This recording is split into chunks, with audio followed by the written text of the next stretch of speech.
فاتحہ۔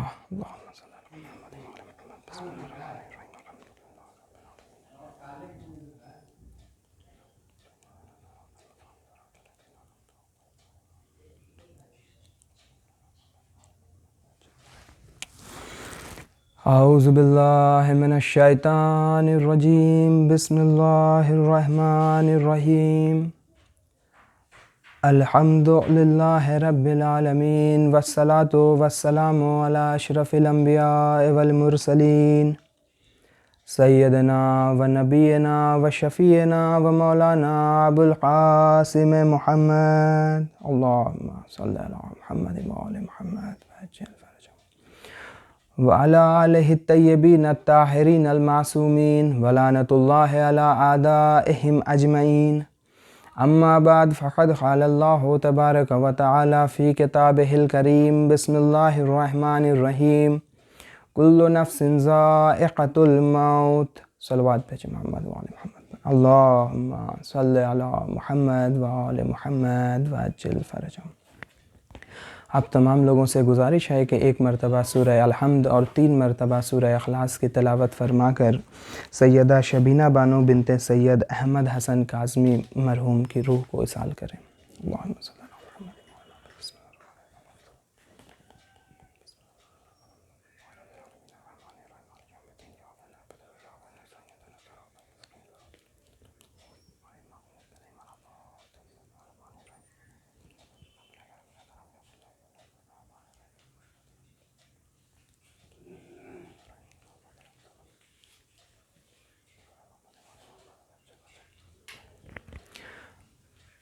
صلوات، اللہم صلی علی محمد و آل محمد وعجل فرجہم۔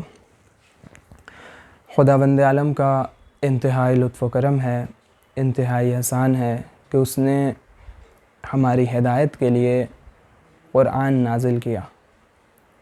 اللہ اگر چاہتا تو ہمیں یوں ہی چھوڑ دیتا، لیکن خدا کا لطف و کرم ہے کہ اس نے ہدایت کے لیے اپنی کتاب بھیجی انبیاء کے ساتھ ساتھ۔ اور اس کتاب کا کرشمہ یہ ہے کہ جو انسان بھی قرآن کریم کی تلاوت کرے وہ اس کتاب سے اپنے ذہنیت کے مطابق، اپنے روحانیت کے مطابق کچھ نہ کچھ سیکھ سکتا ہے۔ ایسا نہیں ہے کہ قرآن کریم کو صرف سائنسداں پڑھیں، ایسا نہیں ہے کہ قرآن کریم صرف اور صرف فلسفی کے لیے ہے، نہ، بلکہ ہر انسان کے لیے اس کتاب کے اندر ہدایت موجود ہے۔ جس طریقے سے جو انسان بھی اللہ کے نبی صلی اللہ علیہ وسلم کے پاس گفتگو کرنے کے لیے آتا تھا، جو انسان بھی آتا تھا، کوئی یہ نہیں کہتا تھا کہ اللہ کے نبی بہت پیچیدہ گفتگو کرتے ہیں، نہ، بلکہ ہر انسان کے لیے جس طریقے سے رسول خدا مفاہیم بیان کرتے تھے وہ اس کے مطابق ہوتا تھا جو اس انسان کے لیے سب سے بہتر ہو سمجھنے کے لیے۔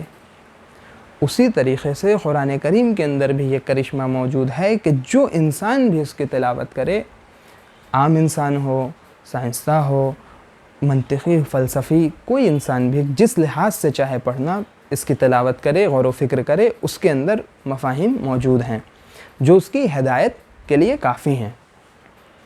اور اللہ کی کتاب کے اندر یہ صلاحیت موجود ہے کہ انسان کے قلوب کو منور کرے۔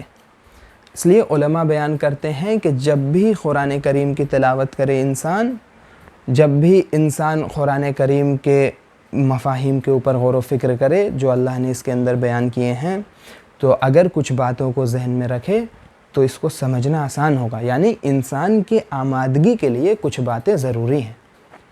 مثال کے طور پہ اگر کوئی انسان، کوئی اسٹوڈنٹ لیکچر کے لیے جائے تو کیا کہتے ہیں اس کے ٹیچر کہ اگر پہلے سے آمادگی کے ساتھ آؤ، کچھ چیزوں کو پہلے ذہن میں رکھتے ہوئے آؤ، تو کیا ہوگا؟ تمہارے لیے سمجھنا آسان ہو جائے گا۔ اسی طریقے سے علماء بیان کرتے ہیں کہ کچھ چیزوں کو اگر ذہن میں رکھا جائے قرآن کریم کی تلاوت کے لیے یا اس کے بیان کو سمجھانے کے لیے یا سمجھنے کے لیے، تو آسان ہوگا معاملہ۔ تو اس کے اندر کچھ باتوں میں ایک بات یہ ہے کہ انسان اس بات کو سمجھے کہ قرآن کریم اللہ کا کلام ہے، جب بھی تلاوت کرے یہ سوچے کہ ایسا نہیں ہے کہ جیسے کوئی اور کتاب یا کسی انسان کی رائے ہوتی ہے یا کوئی بہت اچھی بات کوئی انسان کہتا ہے.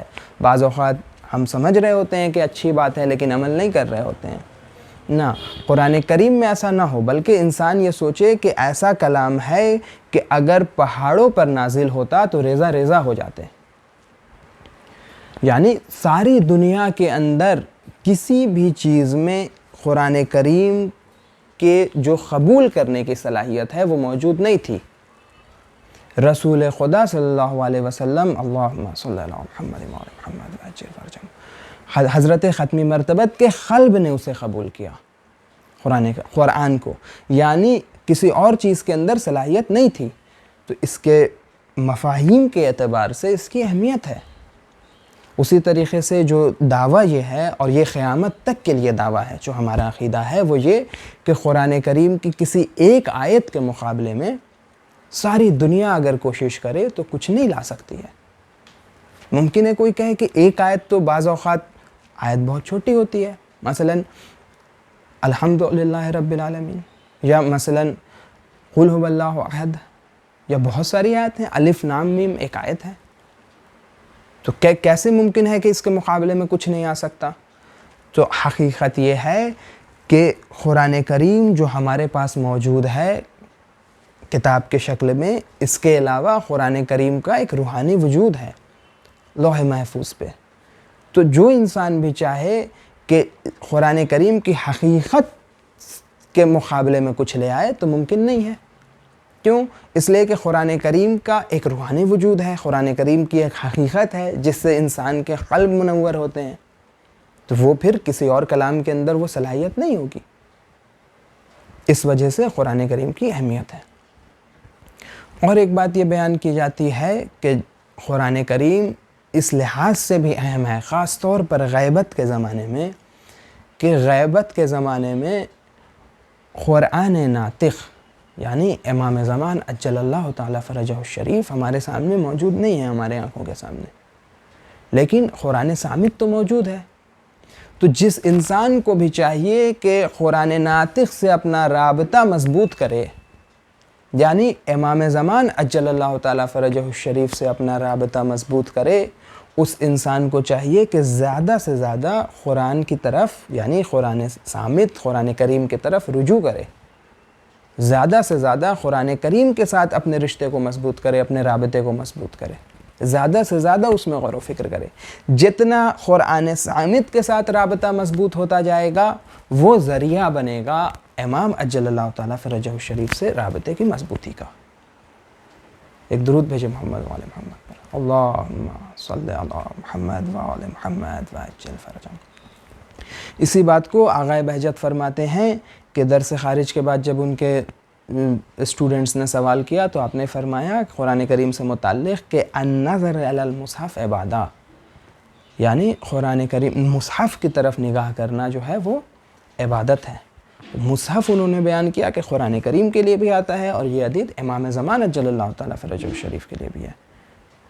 اور اسی طریقے سے ایک دفعہ کسی شخص نے پوچھا کہ مجھے قرآن کریم کی تلاوت میں دل نہیں لگتا ہے، نہیں چاہتا ہوں کہ قرآن کریم کی تلاوت کروں، دل تنگ ہو جاتا ہے جب تلاوت کرنے. بعض اوقات ایسا ہوتا ہے انسان ایک صفحہ پڑھتا ہے پھر نئی صلاحیت ہوتی ہے پڑھنے کی. تو آغا بہجت نے کہا کہ تم صلوات پڑھنے میں تم کو کوئی پرابلم ہے، پریشانی ہے؟ تو اس نے کہا نہیں، صلوات تو میں پڑھ سکتا ہوں. کہا محمد والے محمد پہ صلوات بھیجو، اس کے ذریعے سے جب زیادہ سے زیادہ صلوات بھیجو گے تو خود بخود تمہارا دل رجوع ہوگا قرآن کریم کی طرف. یعنی یہ رابطہ ہے قرآن کریم میں اور اہل بیت علیہ السلام میں، قرآن کریم میں اور امام زمان عجل اللہ تعالیٰ فرجہ الشریف میں، ائمہ میں علیہ السلام. تو اس رابطے کو انسان سمجھے اور اس کے مفاہیم پہ غور و فکر کرے. ایک صلوات بھیجے محمد وعلی محمد پر. اللہم صلی علی محمد وعلی محمد وعجل فرجہ. چونکہ ماہ مبارک رمضان ابھی گزرا، شوال کے ابتدائی دن ہیں، تو کہیں ایسا نہ ہو کہ ہمارا رابطہ قرآن کریم سے اب کمزور ہو جائے. نہ، ہر انسان کو یہ کوشش کرنا چاہیے کہ ماہ مبارک رمضان زمینہ ہے. کس چیز کے لیے؟ کہ انسان قرآن کریم میں ایک درجہ اور آگے بڑھے، روحانیت میں ایک درجہ اور آگے بڑھے اس کو سمجھنے میں. نہ یہ کہ قرآن کریم ماہ مبارک رمضان میں پڑھا اور پھر اس کے بعد اس کی تلاوت کی، اس کے بعد نہیں چھوڑ دیا، نہ ایسا نہ ہو، بلکہ انسان ایک درجہ آگے بڑھے اور پھر ایام زندگی کے اندر قرآن کریم سے ہدایت حاصل کرنے کی کوشش کرے۔ تب اس لحاظ سے جب انسان آگے بڑھے گا، اس فکر کے ساتھ جب انسان آگے بڑھے گا، تو پھر انسان کے لیے قرآن کریم کے اندر مفاہیم موجود ہیں، جس کے لیے امام علی علیہ السلام فرماتے ہیں نہج البلاغہ کے اندر کہ جب قرآن کریم کی تلاوت کرو تو اس سے کہو کہ تم سے کلام کرے۔ یعنی کیا؟ یعنی قرآن کریم ایسا نہ ہو کہ ایک طرفہ ہو کہ ہم صرف تلاوت کر رہے ہیں اور اس کے طرف سے ہم تک کچھ نہیں آ رہا ہے، نہ ایسا نہ ہو، بلکہ کیا ہو حقیقت یہ ہو کہ جب بھی انسان کو کوئی مسئلہ پیش آئے، کوئی پریشانی پیش آئے، انسان اپنی زندگی کی پریشانیاں لے کر کے قرآن کریم تک جائے اور پھر قرآن کریم اس کا حل بتائے انسان کو، اس کی رہنمائی کرے انسان کی، تو یہ دو طرفہ کلام ہوگا۔ پھر تو انسان کو چاہیے کہ قرآن کریم سے رابطہ مضبوط کرے۔ ایک صلوات بھیجے محمد و آل محمد پر، اللہم صلی علی محمد و آل محمد وعجل فرجہم۔ اسی طریقے سے میں اب اس آیت کی طرف آتا ہوں کہ جس کو میں نے موضوع قرار دیا کہ کل نفس ذائقۃ الموت۔ یہ کل نفس ذائقۃ الموت قرآن کریم میں 3 جگہ پر آیا ہے۔ پہلی جگہ جہاں پہ آیا ہے وہ سورہ عنکبوت کی آیت نمبر 57، یعنی ایک جگہ جہاں پہ آیا پہلی دفعہ سورہ آل عمران میں ہے، جو اگر جس ترتیب کے ساتھ قرآن ہے اس کے مطابق بات کی جائے، لیکن ایک جگہ سورہ عنکبوت میں ہے کہ کل نفس ذائقۃ الموت ثم الینا ترجعون، کہ ہر نفس کو موت کا مزہ چکھنا ہے، پھر تم ہماری طرف پلٹائے جاؤ گے۔ یعنی کیا؟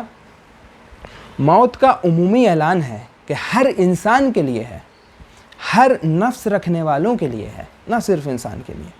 تو یہ عمومی ہے، موت ہر کسی کے لیے ہے، لیکن موت کے بعد ختم ہو جانے والا سب کچھ نہیں ہے، بلکہ قرآن کا اعلان ہے کہ تم ہماری طرف پلٹائے جاؤ گے۔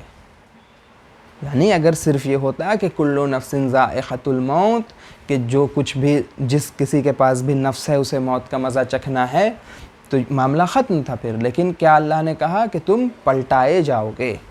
تو اس سے یہ بات معلوم چلے گی کہ جب ہمیں پلٹایا جائے گا تو پھر جیسے کسی بادشاہ، اگر کوئی بادشاہ اپنے کسی غلام کو بھیجے کسی دوسرے شہر میں کسی کام کے لیے اور واپس اسے پلٹنا ہو، تو پھر اس غلام کے ذہن میں یہ ہوگا کہ اب مجھے اس کام کو انجام دینا ہوگا کہ جس کے لیے بادشاہ نے بھیجا ہے۔ کیوں؟ اس لیے کہ اسے واپس پلٹنا ہے، اور واپس پلٹنا اگر نہ ہوتا تو پھر غلام جس طریقے سے چاہے عمل کرے، جو چاہے انجام دے۔ اسی طریقے سے بات یہ سمجھ میں آئی کہ چونکہ اللہ ہمیں پلٹائے گا، لہٰذا انسان کے لیے کامیابی اس چیز کے اندر ہے کہ جو خدا ہم سے چاہتا ہے، نہ یہ کہ ہم جو چاہیں عمل انجام دیں۔ تو اس سے یہ سمجھ میں آئے گا، جیسے قرآن کریم کے اندر آیت موجود ہے کہ اصلاً مقصد کیا ہے جس مقصد کے لیے بھیجا گیا۔ جیسے بادشاہ جس مقصد کے لیے بھیجے اپنے غلام کو، اس مقصد پہ عمل کرنا غلام کی ذمہ داری ہے۔ اسی طریقے سے ہمیں کس مقصد کے لیے بھیجا گیا؟ تو قرآن کہتا ہے کہ وَمَا خَلَقْتُ الْجِنَّ وَالْإِنسَ إِلَّا لِيَعْبُدُونَ، ہم نے جنوں اور انسانوں کو نہیں خلق کیا سوائے اس کے کہ وہ میری عبادت کریں۔ یعنی عبادت مقصد ہے۔ اب اس آیت کے ترجمہ جو ہم کرتے ہیں کہ عبادت کرے، اس کو ایک دفعہ علماء بیٹھے ہوئے تھے، گفتگو ہو رہی تھی، تو آپس میں گفتگو میں یہ کہا کہ عبادت کریں اگر بولا جائے تو پھر اس کی تشریح کرنی ہوتی ہے کہ عبادت کا مطلب صرف نماز و روزہ نہیں ہے، صرف فروع دین نہیں ہے، بلکہ عبادت زندگی کے ہر لمحے میں ہو سکتی ہے۔ یعنی کوئی انسان اگر جاب کرے اللہ کے لیے، کوئی طالب علم اسٹوڈنٹ اگر پڑھائی کرے خدا کے لیے، تعلیم حاصل کرے خدا کے لیے، یونیورسٹی میں جائے خدا کے لیے، یعنی مقصد خدا ہو، اللہ کے بندوں کی خدمت ہو، تو یہ کیا ہے؟ عبادت ہے۔ تو لہٰذا وہاں پہ لوگوں نے یہ بیان کیا علماء نے کہ بہتر ہوگا کہ اس کا ترجمہ اس طریقے سے کیا جائے تاکہ سمجھنا ہر کسی کے لیے آسان ہو جائے کہ نہیں خلق کیا خدا نے جنوں اور انسانوں کو سوائے اس کے کہ وہ اللہ کی بندگی کریں۔ تو بندگی کریں جب ترجمہ کر دیں گے تو کیا ہوگا؟ پھر بندگی کے اندر ہر انسان کو یہ بات سمجھ میں آئے گی کہ بندگی جو ہے وہ زندگی کے ہر لمحے میں ممکن ہے۔ یا انسان اللہ کی بندگی کرے، ممکن ہے، نہیں تو ایسا بھی ہو سکتا ہے کہ پھر سرکشی کرے، نعوذ باللہ۔ تو ہماری ذمہ داری کیا قرار پائی کہ ہر لمحے میں اللہ نے جس چیز کے لیے ہمیں خلق کیا وہ یہ ہے کہ ہم اللہ کی بندگی کریں۔ ایک صلوات بھیجیں محمد وعلی محمد۔ اللہم صلی علی محمد وعلی محمد وعجل فرجہم۔ تو یہ بندگی۔ اچھا، کل نفس ذائقۃ الموت کا ایک اور پرسپیکٹیو وہ یہ ہے کہ اس سے انسان اپنے قلب کی بیماریوں کو دور کر سکتا ہے، موت کو یاد رکھتے ہوئے کہ پلٹایا جائے گا۔ وہ کیسے؟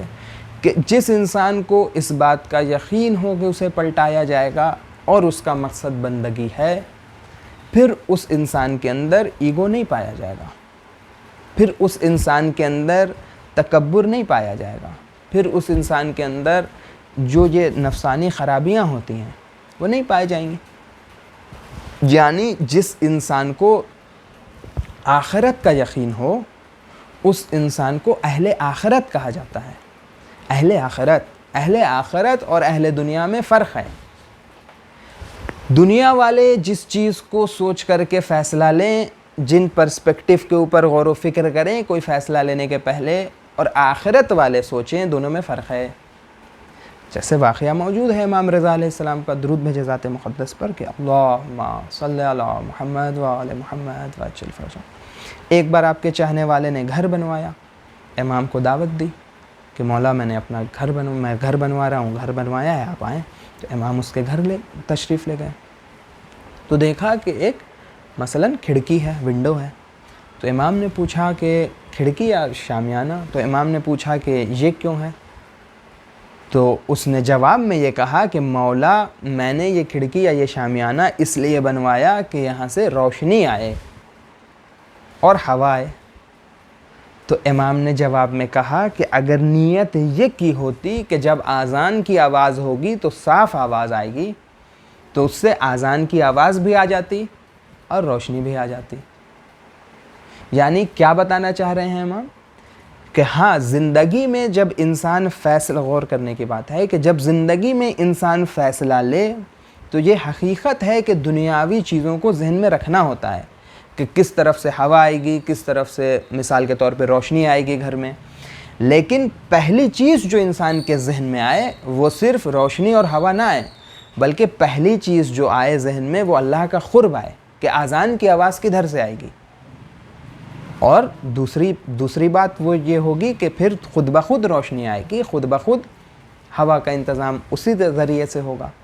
تو لہٰذا فیصلے لینے میں انسان زندگی میں کس چیز پہ غور کرے، امام یہ بتانا چاہتے ہیں کہ جو خدا کو مد نظر رکھے اس کا فیصلہ، جو خدا کو مد نظر نہیں رکھے، جیسے جناب ابو ذر کا واقعہ کہ ایک انسان آپ کے پاس ملنے کے لیے آیا، اس نے کہا کہ ملاقات کے لیے مہمان بن کے آیا، تو جناب ابو ذر نے، غالباً جناب ابو ذر یا جناب سلمان کا واقعہ، بہرحال واقعہ مستند ہے، وہ یہ کہ آپ نے کہا کہ تم جاؤ، میرے پاس کچھ اونٹ ہیں، اس میں سے ایک اونٹ لے کے آؤ، اسے ذبح کریں گے اور پھر اس سے تمہاری مہمان نوازی ہوگی۔ تو وہ گیا، کچھ اونٹ بندھے ہوئے تھے۔ اب یہ انسان بھی اچھا انسان ہے، نہیں چاہتا ہے کہ زیادہ نقصان ہو جناب ابو ذر کا، تو اس میں سے جو سب سے کمزور اونٹ ہے وہ لے کے آیا۔ تو آپ نے سوال کیا کہ سب سے کمزور اونٹ کیوں لے کے آئے؟ کیا ایسا ہے کہ تم میرے لیے خیر نہیں چاہتے؟ وہ بھی پریشان کہ اس میں کمزور اونٹ لانے میں تو خیر چاہنا ہے، کہ چونکہ میں کمزور اونٹ لے کے آیا لہٰذا نقصان کم سے کم ہوگا ان کا۔ تو انہوں نے کہا کہ نہیں، اصلاً اگر میں نے اونٹ پالا ہی اس لیے تھا، میرے پاس اونٹ ہیں ہی اسی لیے کہ میں خدا کا قرب حاصل کروں، لہٰذا تم جاؤ سب سے بہترین اونٹ لے کے آؤ تاکہ میں اسے ذبح کروں اور زیادہ سے زیادہ اجر اللہ سے مجھے ملے۔ تو اہل آخرت کا فیصلہ کیا ہوتا ہے اور اہل دنیا کا فیصلہ کیا ہوتا ہے، دونوں میں فرق ہے کہ عام انسان ان فیصلوں کو نہیں سمجھ سکتا جو اہل آخرت کا جو فیصلہ ہوتا ہے۔ ایک صلوات بھیجے محمد وعلی محمد۔ اللہم صلی علی محمد وعلی محمد وعجل فرجہم۔ اور بندگی کی گفتگو یہ تھی کہ انسان کو چاہیے کہ ہر لمحہ اللہ کی بندگی کرے۔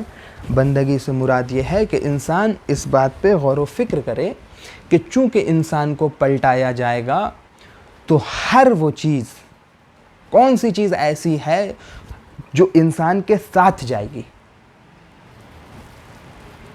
لوگ کہتے ہیں کہ انسان خالی ہاتھ آیا ہے خالی ہاتھ جائے گا. نہ، خالی ہاتھ نہیں جائے گا، بلکہ ہر وہ چیز کہ جو اللہ کے لیے انسان نے انجام دیا اپنے زندگی کے اندر، ہر وہ چیز انسان کے ساتھ جائے گی.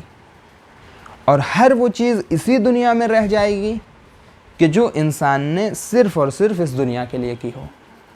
جس کا مقصد خدا ہو وہ کبھی ختم نہیں ہوتا، وہ انسان کے ساتھ ساتھ ہوتا ہے. لہٰذا ذمہ داری یہ قرار پائی اہل آخرت کی کہ جب بھی کوئی عمل انجام دے تو اس بات پہ غور و فکر کرے کہ اس کا سلسلہ کہاں تک ہے.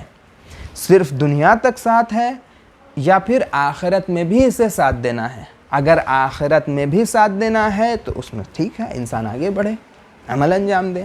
لیکن اگر صرف دنیا تک ساتھ ہے تو پھر انسان اس سے پرہیز کرے، کوشش کرے کم از کم انجام دینے کی. کیوں؟ اس لیے کہ حقیقت اسی چیز کی ہے کہ جو انسان کے ساتھ آخرت میں بھی ہو. جس طریقے سے یہ بیان کیا گیا کہ اگر کسی انسان کو سفر پہ جانا ہو، لمبے سفر پہ، تو کیا کرے گا انسان؟ مثلاً اگر کوئی مجھے کہے کہ تمہارے پاس 1 گھنٹے کا وقت ہے، جتنے سامان اکٹھا کر سکتے ہو اکٹھا کر لو، اس کے بعد 1 سال کا سفر ہے، تو میں کیا کروں گا؟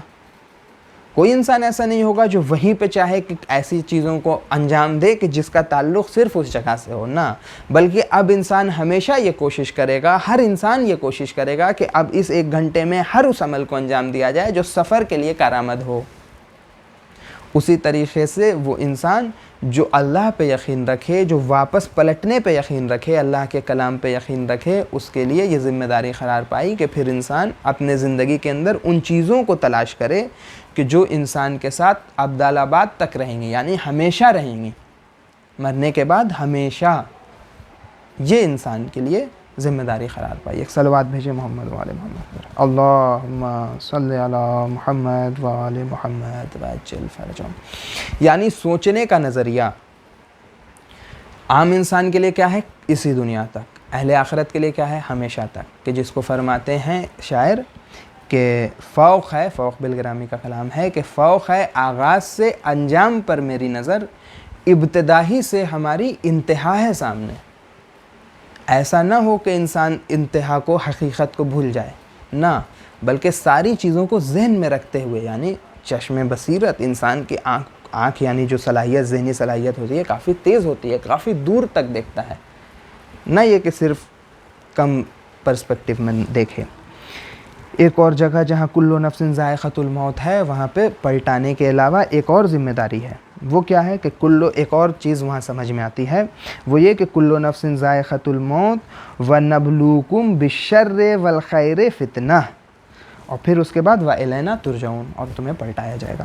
یہ سورہ انبیاء کی آیت نمبر 35 میں ہے کہ ہر نفس کو موت کا ذائقہ چکھنا ہے اور ہم امتحان کے طور پر برائی اور بھلائی کے ذریعے تمہیں مبتلا کرتے ہیں اور تم ہماری طرف پلٹائے جاؤ گے. یعنی یہاں پہ کیا ملا کہ اب امتحان ہے کہ برائی ایک طرف، بھلائی ایک طرف. انسان کراس روڈ پہ کھڑا ہے، کس طرف جائے؟ تو آغا پناہیان کہتے ہیں کہ اس میں اللہ کی ایک رحمت یہ ہے کہ انسانوں کے لیے ہدایت کو اس طریقے سے بھیجا کہ جب بھی انسان کراس روڈ پہ ہو، یعنی 2 راہیں پر کھڑا ہو، تو انسان اگر اس موقع پر، یہ موقع ہے جب رجوع کیا جائے قرآن و اہل بیت علیہ السلام کی طرف، اس موقع پر اگر رجوع کرے اور تعلیمات کے ذریعے سے فیصلہ لینے کی کوشش کرے کہ کس طرف جایا جائے، تو اس میں بہترین ٹیچر انسان کے لیے کون ہے؟ علماء بیان کرتے ہیں بہترین ٹیچر خبر ہے. کہ اپنے خبر سے انسان پوچھے کہ مجھے کس جانب جانا چاہیے، اللہ کے بندگی کے طرف یا سرکشی کے طرف. جب خبر سے انسان سوال کرے گا فوراً حقیقت سامنے آ جائے گی، فیصلہ لینا آسان ہو جائے گا کہ کس طرف انسان کا فیصلہ ہو، کس طرف انسان جائے. اور اللہ ہر موقع پہ ایسا نہیں ہوتا ہے کہ انسان کے، یہی امتحان ہے اصلاً، کہ اللہ ہر موقع پہ ایسا نہیں ہوتا ہے کہ سامنے انسان کے موجود ہو کہ انسان دیکھے اور فیصلہ. کہنے کا کیا مطلب ہے؟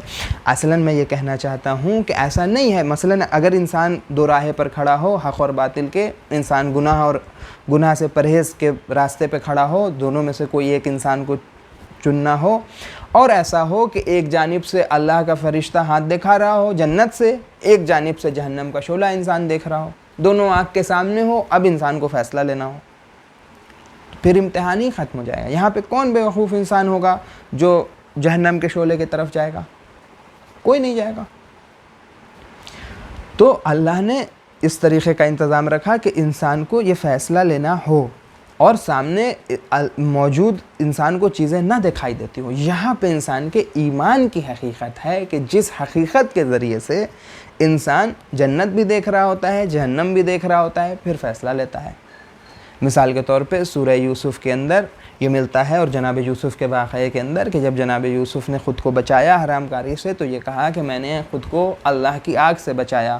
اور خدا نے یہ قرآن کریم کے اندر کہا کہ میں نے جناب یوسف کو کیا دکھایا؟ برہان دکھایا. اگر اسے نہ دیکھ لیا ہوتا جناب یوسف نے تو شاید غلط راستے پہ چلے جاتے. برہان دکھایا یعنی کیا؟ جناب یوسف کے سامنے معاملہ کلیئر ہے، معاملہ بالکل صاف ہے. جناب یوسف اس حقیقت کو دیکھ رہے ہیں. تو جو اس حقیقت کو دیکھے اپنے ایمان کے ذریعے سے، اپنی پاکیزگی کے ذریعے سے، اس انسان کے لیے زندگی کو گزارنا، زندگی میں فیصلہ لینا آسان ہو جاتا ہے. ایک صلوات بھیجے محمد وعلی محمد. اللہم صلی علی محمد وعلی محمد وعجل فرجہم. یعنی جو اہل آخرت ہو اس کا مقصد آخرت ہوتا ہے، اس کی نگاہ آخرت تک ہوتی ہے ہر فیصلے کے پیچھے. دوسری بات یہ کہ جو اہل آخرت ہو، امام علی علیہ السلام کا ایک قول جو بہت اہم ہے اہل آخرت کے لیے، وہ یہ کہ ہر اس عمل سے، امام نے 3 اعمال بتائے، میں اس میں سے ایک یہاں پہ بیان کروں کہ امام یہ کہتے ہیں کہ ہر اس عمل سے پرہیز کرو کہ جسے اگر لوگوں کے سامنے بیان کیا جائے تو انسان یا تو اس کا انکار کرے یا اس کے لیے عذر پیش کرے، یعنی ایکسکیوز بیان کرے. ہر اس عمل سے انسان بچے. یعنی کیا؟ یعنی یہ کہ جو کوئی عمل بھی انسان انجام دے، یا تنہائی میں یا لوگوں کے سامنے، اگر اسے ہر کسی کے سامنے عمومی کر دیا جائے تو ایسا نہ ہو کہ انسان شرمندہ ہو جائے. اس عمل سے بچے، انسان پرہیز کرے. کیوں؟ اس لیے کہ اس کے اندر امام اس حقیقت کو بتا رہے ہیں کہ ایک موقع آئے گا کہ تمہارے سارے اعمال خدا کے سامنے پیش کیے جائیں گے. تو جب انسانوں کے سامنے اعمال پیش کیے جانے پہ انسان انکار کر دے یا عذر خواہی کرے، تو خدا کے سامنے جب پیش کیا جائے گا تو اس وقت انسان انکار نہیں کر سکے گا، پھر انسان شرمندہ ہوگا خدا کے سامنے. لہٰذا ہر انسان کو چاہیے کہ اس عمل سے بچے، ہر ان اعمال سے بچے کہ جس کو برملا اگر کیا جائے تو انسان شرمندہ نہ ہو. یعنی جو اہل آخرت ہوتے ہیں وہ ہر اس عمل کو انجام دیتے ہیں اور ہر اس عمل سے پرہیز کرتے ہیں کہ جو عمومی بیان کیا جا سکے. ایسا نہ ہو کہ پھر انسان پریشانی میں مبتلا ہو. تیسری خصوصیت اہل آخرت کی وہ یہ کہ اہل آخرت اپنی قبر کو یاد کرتے ہیں، موت کو یاد کرتے ہیں، جو میں نے بیان کیا کہ اس سے کس طریقے سے انسان فائدہ حاصل کر سکتا ہے. ایک چوتھی خصوصیت اہل آخرت کی ہے، وہ صبر ہے کہ جو انسان اس بات کا یقین رکھے کہ اسے اللہ کی طرف پلٹنا ہے، اس کے لیے اس کے زندگی میں اس کے ساتھ ساتھ ہر لمحے میں صبر ہوگا.